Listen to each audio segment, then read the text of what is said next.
In American movies, she has long been seen as a symbol of style, intelligence, and freedom. Diane Keaton was the modern woman whom everyone looked up to because she was graceful, unique, and driven in everything she did. When word got out that she had died quietly in Los Angeles at the age of 79, everyone in Hollywood seemed to stop talking. But in papers that are thought to be linked to the autopsy report, forensic experts said they had found strange medical signs on the actress's skin and neck. A close friend also said that Diane had become so weak in the last few weeks of her life that she was hard to recognize. She hardly ever left the house and spent most of her time writing quietly in her study upstairs. The public is still confused about what really happened to Diane Keaton in her last days after reading that story and the strange medical report. Was the end of the Annie Hall tale just a normal part of getting older? Or did she keep a secret until the very end? You might know her. In Hollywood, she's a well-known actress and director. Diane Keaton has died. She was 79 years old. Diane Keaton was more than just an actress for more than 50 years. She was a culture icon, a woman who changed what it meant to be a lady in American movies. Diane was born in Los Angeles on January 5, 1946. When she first started acting, she had a natural but awkward personality, soon making Hollywood rethink what a classic starring lady should be like. She wasn't pretty in the usual ways, and she didn't try to please people. Diane was smart, strange, charming, and unreliable, just like everyone else. She was at the top of her game when she played Annie Hall in 1977. It won her the Academy Award for Best Actress and cemented her place in movie history. After that, she was in many famous movies, including the Godfather trilogy, Red's Father of the Bride, Something's Gotta Give, and The First Wives Club. Diane was an actress, but she was also a photographer, a director, and a best-selling author.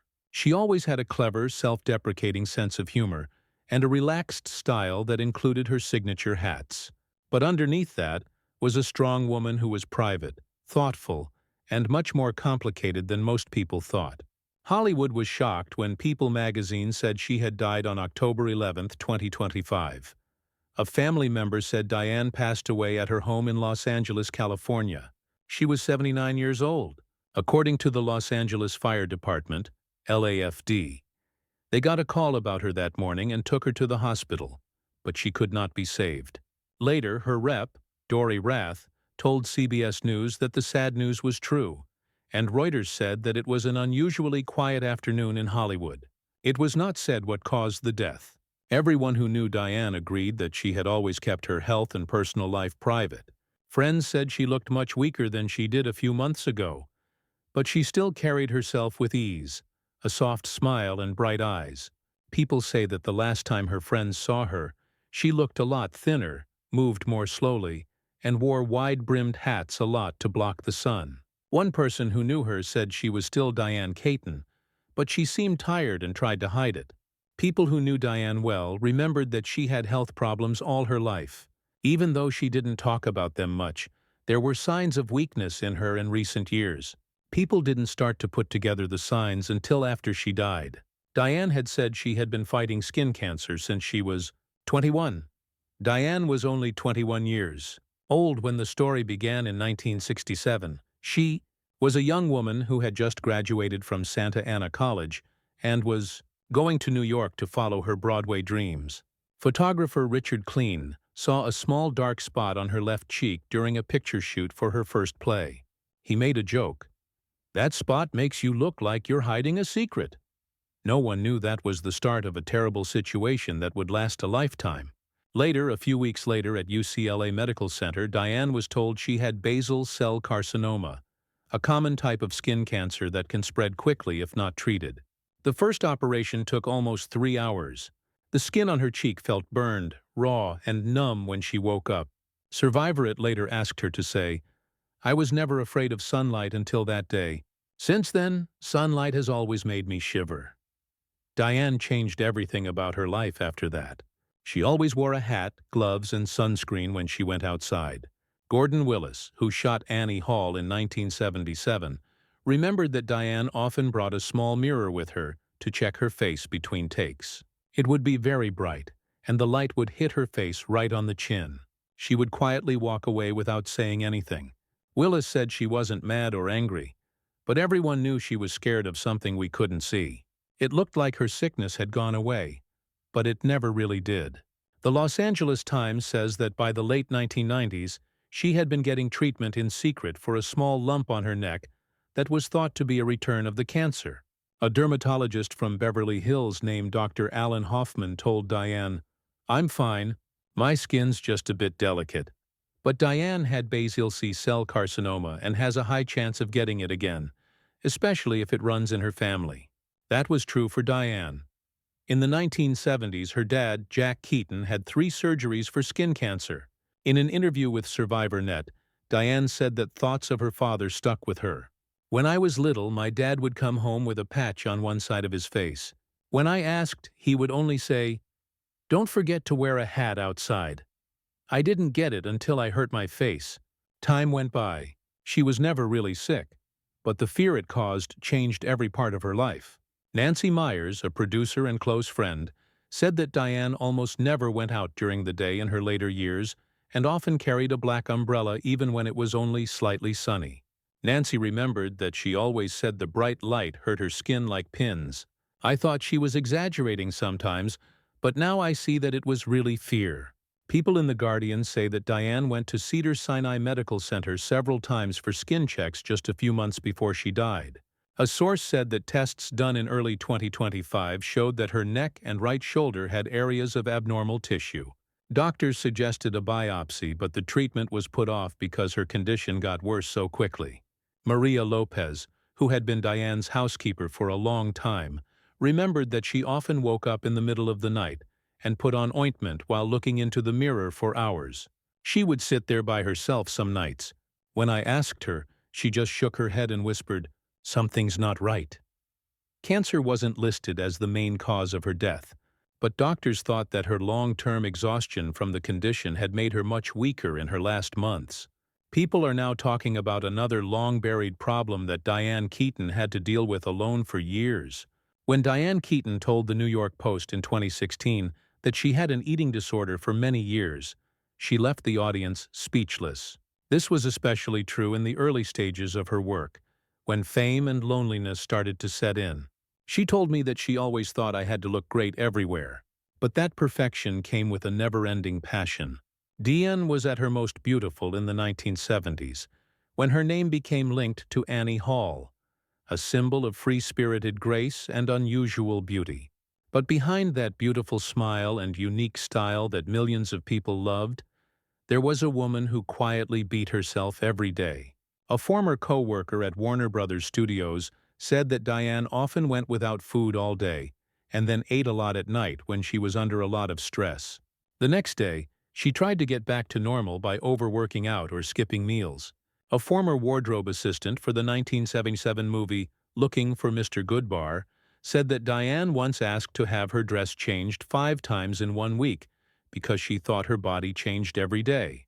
Linda Peterson of the Los Angeles Daily Journal wrote that Diane only ate coffee and half an apple every day during that time, which Diane later called madness. When Diane passed out on set one day, things came to a head. The production was stopped by director Richard Brooks, and the on-site doctor found that she was badly lacking in nutrients and electrolytes. Diane refused to go to the hospital even though she was told to. After 2 days of rest, she went back to work like nothing had happened. Diane's passion wasn't just physical, it was also mental. She called it a compulsion and a type of addiction. She said she wasn't hooked on food but on control, over her body, her weight, and how other people saw her. People who knew her said she would sometimes weigh herself 3 times a day just to make sure the number didn't go over 15. She later got better and lived a healthier life, publicly supporting self-acceptance, but the damage she did could not be fixed. The New York Post cited health experts who said that people who have had bulimia may have long-term problems with their immunity, hormonal, and digestive systems. That can make the body weaker over time, especially as you get older. When forensic doctors looked at Diane's autopsy report, they saw signs of physical exhaustion that were similar to what she had said happened after she had an eating problem. Many experts think that her body had been under a lot of stress for decades, making her more weak than ever in her last years, even though it wasn't found to be a direct cause of death. Diane used to worry about how she looked, but over time she went through another phase. The changes in her looks made headlines for years afterward. Diane tried to keep up her bright, young-looking image, even though she was in her 50s, and Hollywood idolized young people. In the 1990s and 2000s, she kept going out in public with a smile, smooth skin, and eyes that sparkled. People admired her young glow, but it also made them wonder about something. Was Diane Keaton hiding something behind how young she looked? The website Ama Mama once had a story called "The Curious Change in Diane Keaton's Face." In it, experts talked about how she looked at the premiere of The Family Stone in 2005 compared to how she looked in the past. They saw that her jaw and face lines looked sharper and that the skin around her neck was surprisingly smooth. Matt Thompson, a photojournalist who had been taking pictures of Diane for 20 years, told The Guardian, "I've taken hundreds of her photos. But that day, when I looked through the lens, I had to check my camera. Diane was still beautiful, but in a different way, as if something had just been changed." A few weeks later, rumors started to spread that Diane had had some minor cosmetic procedures. A person close to Diane's team said that she had treatments on her neck and eyes at a private clinic in Santa Monica. The treatments were overseen by Dr. Eleanor Wu, a famous plastic surgeon known for her microlift method that doesn't leave scars on the skin. But all medical records were kept secret, and no official source could prove them. After that, Diane was almost never seen or heard from again for almost a year. She still had her signature grace when she showed up at the 2006 Golden Globe Awards, but her eyes and smile looked heavier. In an interview with ABC News, when asked directly about the surgery rumors, Diane simply smiled and said, "I neither deny nor confirm. I just think everyone wants to look a little better." That gentle answer only fueled more speculation. An article in Variety even described Diane as a woman living between two worlds, one of natural grace and another of quiet fear beneath the spotlight. Aesthetic doctors in Beverly Hills later noted that repeated interventions around the neck, cheeks, and eyes could reduce elasticity and affect skin circulation, especially in older adults. According to a report cited by people from a Los Angeles County medical examiner, the skin tissue around Diane's jaw and neck showed signs of prior medical procedures, leaving small internal scar tissue, though the surface had fully healed. Those scars might have been invisible to others, but for Diane's already fragile body, they were not easy to bear. An anonymous dermatologist shared, "At that age, old scar tissue can reduce blood flow, making the skin's natural healing ability weaker. For someone who once struggled with skin disease, that's an added burden." In People's Memorial article, they described them as faint but meaningful marks, remnants of a life spent balancing between confidence and insecurity, between light and shadow. Though Diane never admitted to having undergone any cosmetic procedures, she seemed to have accepted the price of always wanting to preserve the best version of herself. Looking back on her journey, people began to realize beneath the makeup, the wide-brimmed hat, and the familiar smile, Diane had always been a woman quietly concealing the cracks in her soul and body, yet never stopped holding on to a sense of calm. According to Carol Bayer-Sager, a close friend who had been by Diane's side for more than 40 years, the last time she visited the actress was 3 weeks before October 11, 2025, the day Diane passed away. Carol told people that when she entered the house in Sullivan Canyon that day, she froze for a moment. Diane stood at the door wearing a long robe, her silver hair hanging loosely, her face so thin it looked hollow, and her voice was raspy and faint, requiring full attention to understand. Carol said, "I hugged Diane, and it felt like holding someone as light as breath itself. She didn't have any weight or strength left like she did before." They talked for about 30 minutes. Diane talked about her adopted children, Dexter and Duke, who had come to visit a few days before. Carol said Diane's voice shook as she said, "The kids are grown now. They have their own lives, and their mother feels she's slowed down too much." Her eldest daughter, Dexter Keaton White, now 29, lived with her husband in Santa Barbara, while her youngest son, Duke Keaton, 24, traveled frequently for work. A source from The Hollywood Reporter revealed that Diane declined her children's offers to stay and care for her. She's saying she wanted to remain the independent mother she had always been, even though her body had weakened so much that she couldn't climb stairs without holding the railing. Since December 2024, Diane had almost completely withdrawn from public life. She declined all interview requests, stopped attending photography exhibitions or friends' film premieres. According to The Guardian, her housekeeper said she mostly stayed in her upstairs study filled with books, photos, and old notebooks. Every morning, Diane would make coffee and sit writing for hours, the windows slightly open to let in soft light. Her neighbor, Frank Morgan, who lived just 3 houses away, said he no longer saw Diane walking her small dog Emmy around the neighborhood as she used to. She always smiled and greeted everyone before. But in the past few months, that gate stayed closed. Sometimes late at night, I'd still see the light on in her upstairs room like she couldn't sleep. In late January 2025, the New York Post published a rare photo of Diane at a small bookstore in Beverly Hills. In the picture, she wore a long coat and a wide-brimmed hat that nearly covered her face, walking slowly with a slight limp. The image spread widely on social media, worrying fans. Diane's representative gave only a brief response. She's resting and wishes to stay away from the noise. According to Nancy Myers, screenwriter and longtime friend, Diane had become quiet to a frightening degree. The group of 6 close friends who used to meet monthly was now reduced to only Carol being allowed to visit. Nancy shared, "The last time I saw her, Diane had lost more than $20, but every morning she still put on a little lipstick." A quickly written line was found on her desk after she died in a brown leather notebook. She said, "As long as I can still look in the mirror, it means I'm okay." Diane once said, "No one knows how tired I feel inside, but I must keep writing because that's the only way I know I'm still here." In her last days, she drank herbal tea, read old scripts again, and listened to jazz by Ella Fitzgerald. Her assistant took the last picture of Diane inside her house. It showed her sitting by the window with an open notebook on her lap and her glasses falling down her nose. From Something's Got to Give, the bright smile was gone. One quiet woman was left, and she looked like she was getting ready to end her own story. Hollywood couldn't say a word about how Diane Keaton decided to live her last days. There are no comments, drama, or sad words on the internet. She slowly pulled away from the world, as if she had planned to leave for a long time. Everything became even stranger when Diane made a shocking choice right before she died, which led to a lot of questions. Was she able to sense what was going to happen?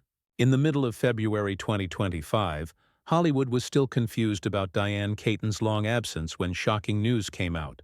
She had once called her famous Sullivan Canyon home, "the last love of my life." Now it was for sale. On February 14, 2025, Realtor.com was the first to report it. Soon after, Mansion Global and Financial Monthly also proved it. The price that was put on the house was $29 million, which was a lot of money but perfect for the house that Diane had spent years planning and fixing up. This house wasn't like any other. In Diane's book, The House That Pinterest Built, she called it the Pinterest House. Architectural Digest called it an architectural poem where every corner carries the touch of a woman haunted by memory and light. Marilyn Ford, a real estate agent at Compass Realty, says Diane did not hand off the process. She was there herself for the selling photos. But what made everyone nervous was how she looked. She was wearing a gray turtleneck sweater, almost no makeup, and she looked very tired. When asked why she wanted to sell, Diane said, "I want everything settled before summer." At the time, a private source from The Hollywood Reporter said Diane had also started selling other personal items, such as old paintings and furniture from her books. People who lived nearby said they often saw her study's lights on late at night, sometimes until 3 a.m. She didn't seem like she wanted to leave the house, but she knew she had to. It was shared with the world by neighbor Frank Morgan. "I felt like Diane's word to leave was when she sold that house. What made her change her mind so quickly?" She had told the Los Angeles Times in the past, "I think I'll live here until my last day." Illness, loneliness, or maybe a quiet way to get ready for what she knew was going to happen? No matter what the real reason was, Diane Keaton's sale of the Pinterest house became a sign of ending things. It was as if she had finally chosen to let go of everything that had been holding her back for too long. However, what made things even stranger was that she had looked beautiful in a project a few months prior that had nothing to do with this. A very sad Christmas song that is thought to be the last piece of art that Diane personally started. No one thought Diane Keaton would try something new in December 2024, when she released First Christmas, her first Christmas song in more than 50 years of singing. The song was made at the famous Sunset Sound Studio in Los Angeles, which has also been the home of Prince and Fleetwood Mac. Diane's voice wasn't perfect on the recording. It was a little husky and shaking, but that made it so heartbreakingly real. The music was slow and sad, and the words made people feel nothing. Even though I'm spending Christmas by myself for the first time, the lights still shine for me. ABC News said it was a love song she wrote for herself, and Digital Journal said it was a soft goodbye whispered with a smile. The 360 magazine showed behind-the-scenes video of Diane sitting in a small room with only a piano and soft yellow light. David asked Diane why she decided to sing at that time, and she just smiled and said, "Because I wanted to know what it feels like to hear myself say goodbye." Music producer Greg Kurstin said Diane got to the studio every morning at 8 a.m. Carrying a notebook filled with tiny handwritten notes. He recalled, some days after recording, she would just sit staring at the microphone and softly say, "I hope my daughter hears this song next Christmas." The song was released on December 20th, 2024, climbing into the top 10 of the iTunes Adult Contemporary chart within its first 3 days. But only 2 weeks later, Diane disappeared completely from the public eye. No interviews, no appearances. Looking back, fans believed First Christmas wasn't just a song. It was Diane Keaton's artistic farewell, a way for her to say goodbye to her audience without dramatic words. As the song played, listeners felt both warmth and an eerie sense of premonition, as if she already knew something was coming. Because right after that release, Diane accepted what would become her final film role, one that left Hollywood speechless because it mirrored her real life so hauntingly. In early summer 2024, Hollywood was stunned by news that Diane Keaton, at age 78, had agreed to star in a survival thriller titled Constance. The official announcement from West End Films on May 14, 2024, confirmed that the movie would be directed by Mark Pellington, known for Arlington Road and The Mothman Prophecies. According to Screen Daily, Constance was financed by contentious media with Gersh handling U.S. distribution rights. The production team included veterans like Vincent Newman, We're the Millers, Tom Gore, outsourced, and both Diane Keaton and Stephanie Heaton Harris as executive producers. The story followed Constance, an aging mother who feels suffocated by her children's overprotection as she decides to spend a single day reclaiming her freedom. But what begins as a simple outing turns into a terrifying sequence of events as her surroundings distort and threaten her, forcing Constance into a desperate struggle to survive. Pellington described the film as a Hitchcockian nightmare, strange yet familiar. In an interview with Variety, he said, "Diane Keaton is an actress who never fears. People who watch Constance will see a very different Diane." In August 2024, filming began in Los Angeles, in a historic mansion in Los Feliz, and at several outdoor locations around Venice Beach. According to producer Vincent Newman, Diane almost lived as her character for the entire 3-month shoot. She refused stunt doubles for intense scenes, such as one where Constance is trapped in a car rolling downhill, and another where she runs through a dark forest while fake rain falls. Assistant director Rachel Young remembered, "One day it was over $40 and we were filming at noon, but Diane insisted on doing it herself. People wouldn't believe her if she didn't shake in real life. We were all cold and wondered where she got her strength." People on the crew remembered Diane's small leather notebook from Every Day the Most. She would sit in a corner alone before each scene and write a few lines. Then she would put the notebook in her coat pocket. CEO Maya M. Selim of West End Film told the company's internal press conference in October 2024 That Constance was a deep look at the fear of getting old and being alone. We'll see Diane Keaton at her rawest. No longer a fashion icon, but a woman fighting to hold herself together, she said. Director Mark Pellington also shared a scary fact. Diane quietly smiled in the sun during the last scene of shooting, and then left the set without saying a word. As he remembered, I ran after her and asked if she was okay. Diane looked at me, gave me a small smile and said, I think I've just finished the last role of my life. We all didn't believe that would be true. When it was revealed that Diane Keaton had died, Hollywood fell into an eerie silence. A lot of stars, friends, co-workers, and fans from all over the world shared their sadness and respect on social media, with touching tributes. Goldie Hawn, an Instagram friend she's had for a long time, sent her the most moving message. Hawn said, Diane, we weren't ready to lose you. You left us a trail of stardust full of light and memories beyond imagination. Hawn shared that they once promised to grow old together, live with our girlfriends, and tell stories every night. A simple dream now left behind. You used to say, shut up. When I complimented you, you were so humble. You truly stole the world's heart. The post quickly went viral, becoming a defining farewell quote for Keaton. Also on Instagram, singer B. Midler wrote briefly but affectionately, she was funny, unique, and absolutely genuine. What you saw was who she was. Hola! Meanwhile, Steve Martin, who played Diane's husband and father of the bride, posted a black-and-white photo of her with the single word loved. He also quoted her famous Annie Hall line, La Dea da la Dea. It was a simple farewell that hit deep. Other tributes poured in from everywhere. Jane Fonda called Diane infinitely creative. Leonardo DiCaprio wrote, Diane Keaton was irreplaceable. And Reese Witherspoon shared that Diane was the first person who taught her to live honestly, even when Hollywood asks you to pretend. Andy Garcia, her co-star from The Godfather Part 3, shared a behind-the-scenes photo from Sicily writing, Diane will miss you. You will always be remembered for your gentle light. Diane Keaton's last post on social media was a picture of her with her small dog, Reggie. Thousands of people wrote, a true hero. Thanks for the art.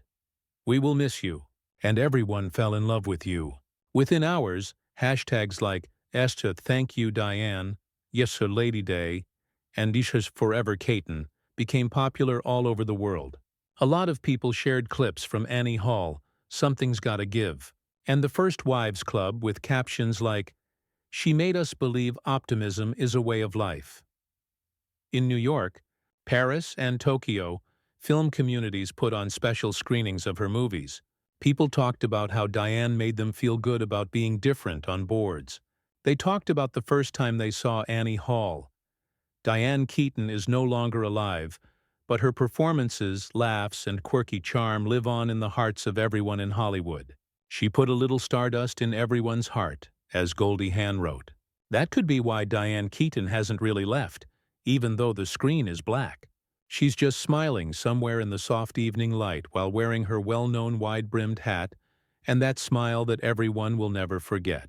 Fans of Diane Keaton will never be able to fill the hole she left behind. From Annie Hall to What's Going On, she was never the picture of perfection, whether it was in sweet romantic parts or because of her unique, charming quirks. That she was flawed, though, was exactly what made her real, relatable, and memorable. Medical reports that don't make sense, stories about her health, or notes she wrote quickly in her quiet study. Those things she carried with her may always be there. But one thing is for sure, Diane Keaton lit a fire under movies that will never go out. What do you think about the information that has been shared about her last days? Could Hollywood still be hiding something? Leave a comment below with what you think about this story.